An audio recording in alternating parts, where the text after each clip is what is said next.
ఏపీలో కల్తీ పాల ఘటనకు సంబంధించి ఉత్కంఠ భయం మరింత పెరుగుతోంది. నలుగురికి మృతుల సంఖ్య పెరిగింది, మరింత మందికి ప్రాణాపాయ స్థితి ఉన్నట్లుగా తెలుస్తోంది. కాకినాడ జీజీహెచ్లో కనకరత్నం, కృష్ణవేణి, రమణి ఇప్పటికే ప్రాణాలు కోల్పోయారు. కల్తీ పాల ఘటనపై సీఎం చంద్రబాబు సైతం సీరియస్గా రెస్పాండ్ అయినట్లుగా తెలుస్తోంది. చికిత్స పొందుతున్న వారికి మెరుగైన వైద్యం అందించాలంటూ అధికారులను ఆదేశించారు.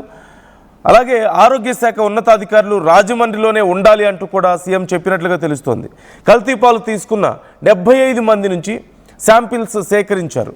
కల్తీ పాలను ల్యాబ్కు పంపించినట్లుగా అధికారులు వెల్లడించారు. ముంబై, విజయవాడల్లో కల్తీ పాల పరీక్షలు చేస్తున్నారు. నివేదిక వచ్చాక విక్రయదారులపై కఠిన చర్యలు తీసుకుంటామంటూ అధికారులు చెప్తున్నారు. ప్రభావిత ప్రాంతాల్లో క్షేత్రస్థాయిలో ర్యాపిడ్ టెస్ట్ మెడికల్ క్యాంప్స్ కూడా నిర్వహించాలంటున్నారు. కల్తీపాల ఘటనపై దిగ్భ్రాంతి వ్యక్తం చేశారు వైఎస్ జగన్. ఇవి చంద్రబాబు హత్యలేనంటూ జగన్ ఫైర్ అయ్యారు. ఈ నేపథ్యంలో ఇప్పటికే చంద్రబాబు చాలా సీరియస్ అయినట్లుగా తెలుస్తోంది. అధికారులతో మాట్లాడారు. జిల్లా కలెక్టర్తోనూ ఇతర అధికారులతో మాట్లాడి వెంటనే అక్కడికి వెళ్ళండి, డైరెక్ట్గా బాధితులతో మాట్లాడండి, చర్యలు తీసుకోండి, వాళ్ళకి ఎలాంటి సహాయం కావాలన్నా అందించండి, మెరుగైన వైద్యం అందించండి అంటూ అధికారులను ఆదేశించారు. మరోవైపు జగన్ కూడా ఈ విషయంలో చాలా సీరియస్గా స్పందించినట్లుగా తెలుస్తోంది. ఇవన్నీ చంద్రబాబు చేసినటువంటి హత్యలే అంటూ ఆయన మాట్లాడుతున్నారంటూ సమాచారం అందుతోంది. అయితే ఇప్పటికే నలుగురికి మృతుల సంఖ్య చేరిన నేపథ్యంలో మరింత మంది ప్రాణాపాయ స్థితిలో ఉన్నట్లుగా తెలుస్తోంది, మరింత మందికి సీరియస్గా ఉన్నట్లుగా తెలుస్తోంది. అయితే ఈరోజు ఉదయమే ఇప్పటికే అక్కడ ఒకవేళ వాటర్ ప్రాబ్లమా లేకపోతే నిజంగానే మిల్క్తోనే ప్రాబ్లమా అనేది చెక్ చేస్తున్నారు. ఎందుకంటే చాలా రోజుల నుంచి అక్కడే మిల్క్ తీసుకువెళ్తున్నారు స్థానికులందరూ. అయితే ఇన్ని రోజులు లేని సమస్య ఇప్పుడే ఎందుకు వచ్చింది అనే కోణంలో కూడా విచారణ చేస్తున్నారు. ఈ నేపథ్యంలో మిల్క్ శాంపిల్స్ తీసుకున్నారు. అలాగే అక్కడ వాటర్ ట్యాంకర్ శాంపిల్స్ కూడా తీసుకున్నట్లుగా మనకి సమాచారం అందుతోంది. స్థానికులు ఒకసారి ఏమంటున్నారు అసలు ఈ అంశానికి సంబంధించి, అలాగే హెల్త్ ఆఫీసర్స్ కూడా ఇప్పటికే ఈ అంశానికి సంబంధించి రెస్పాండ్ అయ్యారు. పూర్తిస్థాయి నివేదిక రాకపోయినప్పటికీ మిల్క్ వల్ల ఇది జరిగింది అంటూ అధికారులు చెప్తున్నట్లుగా తెలుస్తోంది. ఒక్కసారి హెల్త్ అధికారులు ఏమంటున్నారు చూద్దాం. కదండి, చేతిగా ఉంటుందండి, రేపు ఉండేది ఏముండదండి అన్నారట. అయితే మర్నాడు నుంచి ఆ పిల్లలకి, చిన్న పిల్లలకి అయితే గద్దుల్లో అయ్యి రావటం ఉండటం వల్ల కొంచెం ఇబ్బంది పడితే లోకల్ డాక్టర్ దగ్గరికి ఏదో వెళ్తే మందులు వాడారంటే తగ్గిందంటే మళ్ళీ స్టిల్ మళ్ళీ రిటర్న్ వస్తున్నాయంటండి. ఇందాక వచ్చి ఆ తాతయ్య గారు చెప్తున్నారు. ఇది కాకుండా అదే రోజుని జరిగిన శివరాత్రి రెండో రోజుని మా మధు గారు వాళ్ళ నాన్నగారికి నీరుడు బంద్ అయిపోయింది. నీరుడు బంద్ ఎందుకు అయిందనేసి డాక్టర్ గారి దగ్గరికి కన్సల్ట్ చేస్తే అతను అన్ని టెస్టులు చేయగా హాస్పిటల్లో ఇతను కిడ్నీలు దెబ్బతిన్నాయండి. క్రియేటింగ్ 7.8 వరకు వచ్చేసినాయి. అందుక ఈ డయాలసిస్ చేయవలసి ఉంటుంది అనేసి అని మొదలు పెట్టారంట. తర్వాత వాళ్ళ అమ్మగారికి వచ్చిందండి, తర్వాత వాళ్ళ పెదనాన్న గారికి వచ్చిందండి, వాళ్ళ పెద్దమ్మ గారికి, ఇలా వరుసగా అందరికీ రావడంలోని ఏంటన్నది అంత తక్కువగా మొత్తం మీద అందరూ కూడా హాస్పిటల్లో ఉన్నారు. ప్రస్తుతానికి వీళ్ళ కుటుంబాలనే ముగ్గురును ఐసీయూలో ఇంజెన్స్ మీద ఉన్నారంటండి. ఇద్దరు వాళ్ళ నాన్నగారు కొద్దిగా రికవర్ అవుతున్నారని ఇందాకే మోదీ గారు చెప్పడం జరిగిందండి.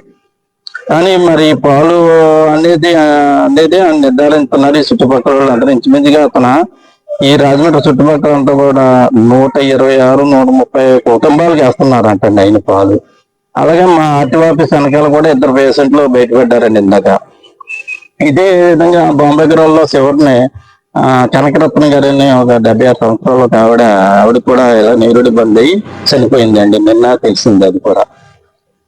ఇలాగే చుట్టుపక్కల నుండి కూడా ఇప్పుడు కేసులు వస్తున్నాయండి. నిన్నటి వరకు 14 అనుకున్నది అలా 30-40 కేసులు కూడా బయటకు వస్తున్నాయండి.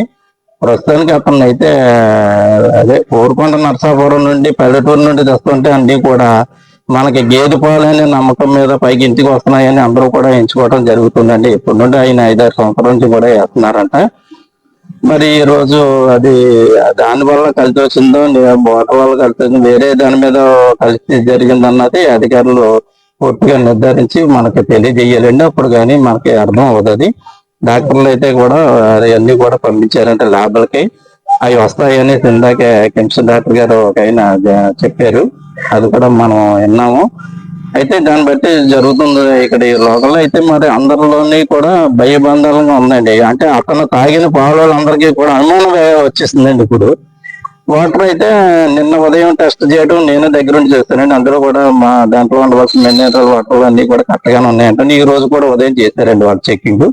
అది కూడా బాగానే ఉన్నదండి, నేను కూడా ఉన్నాను. దానివల్ల ప్రాబ్లం నిజంగా వాటర్ వల్ల వస్తే డయేరియా, వాంతులు అలాంటివి విన్నాను నేను విన్నాలోనే. ఇలా కిడ్నీలు పోవటాలు ఇవన్నీ చేయటాలు, లివర్లు పోవటాలు అనేది నేను వినలేదు. నాకున్న అనుభవాన్ని బట్టి మీకు సో సుమారుగా ఒక 120 నుంచి 130 కుటుంబాలకు వీళ్ళే మిల్క్ సప్లై చేస్తున్నారు అంటున్నారు 5-6 ఏళ్ళ నుంచి. కానీ ఇప్పుడే సడన్గా ఎందుకు ప్రాబ్లం వచ్చింది? ఇదే అతిపెద్ద ప్రశ్న. అలాగే మరికొంతమందికి కూడా ఇలాంటి సమస్యలు వచ్చినట్లుగా తెలుస్తోంది. మృతుల సంఖ్య మరింత పెరిగే అవకాశం ఉంది అనేది ఇప్పుడు మరింత ఆందోళన కలిగిస్తుంది. ప్రకాష్ జాయిన్ అవుతున్నారు, మా ప్రతినిధి. ప్రకాష్, ఇప్పటికే సీఎం చంద్రబాబు అలాగే జగన్ కూడా రెస్పాండ్ అయినట్లుగా తెలుస్తోంది ఈ అంశానికి సంబంధించి. ఎవరు ఎలా రెస్పాండ్ అయ్యారు? చంద్రబాబు ఎలాంటి ఆదేశాలు ఇచ్చారు అధికారులకి? అట్ ది సేమ్ టైం అతిపెద్ద ప్రశ్న, ఇన్ని రోజులుగా ఎప్పుడూ లేని సమస్య ఇప్పుడే ఎందుకు వచ్చింది? ఎందుకు వచ్చి ఉండొచ్చు? అధికారులు ఏమంటున్నారు?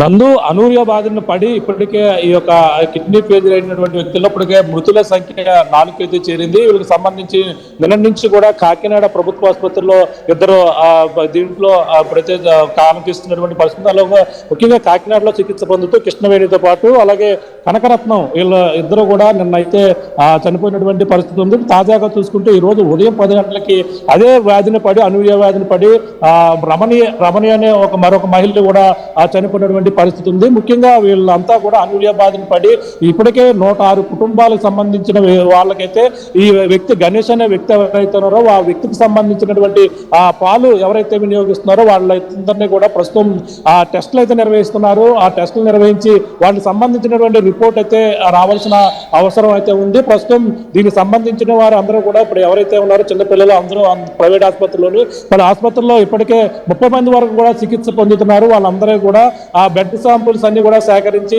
వాళ్ళకి సంబంధించిన రిపోర్ట్ అయితే ఈ రోజు సాయంకాలం రేపటికల్లా వచ్చే అవకాశం ఉందని కూడా అధికారులు అయితే మొత్తం ఇచ్చేస్తున్నటువంటి పరిస్థితి ఉంది. ప్రధానంగా ఇప్పుడు చూసుకుంటే తాజా పరిణామాలు చూసుకుంటే జిల్లా కలెక్టర్తో పాటు అలాగే వైద్య శాఖ అధికారులు, జిల్లా ఎస్పీ కూడా ఇప్పుడైతే రాజమండ్రిలో మీడియా సమావేశం నిర్వహించారు. మీడియా సమావేశంలో ప్రస్తుతం ఎవరైతే ఈ గణేష్ అనే వ్యక్తి ఈ యొక్క ప్రాంతం నుంచి పాలు పట్టుకొచ్చి కోరుకొండ మండలంలో ఉన్నటువంటి ఆ యొక్క ప్రాంతం నుంచి పాలు పట్టుకొచ్చి ఎవరైతే ఇస్తున్నారో వాళ్ళకి సప్లై చేస్తున్నటువంటి కుటుంబాలన్నీ కూడా ఇప్పుడు బ్లడ్ శాంపిల్స్ సేకరించి వాళ్ళ సంబంధించి ఇంకా ఎవరైనా ఉంటే అతని పాలు ఎవరైనా వినియోగిస్తే మాత్రం కంపల్సరీ మీరు బ్లడ్ శాంపుల్ తీసుకోవాలని, వైద్య పరీక్షలు చేసుకోవాలని ఇప్పటికే అధికారులు అయితే ఆదేశాలు జారీ చేశారు. ఈ నేపథ్యంలో ప్రస్తుతం ఈ యొక్క ప్రాంతంలో అయితే వైద్య పరీక్షలతో పాటు 42 మంది ఒక నమూనాలు అయితే ప్రస్తుతం అయితే సేకరించినటువంటి పరిస్థితి ఉంది. అలాగే ప్రధానంగా రైతుల నుంచి 46 మంది రైతులు అలాగే 46 పశువుల నుంచి అయితే ఆ పాలు సేకరణ చేసి శాంపిల్స్ కూడా సేకరించినటువంటి పరిస్థితి ఉంది.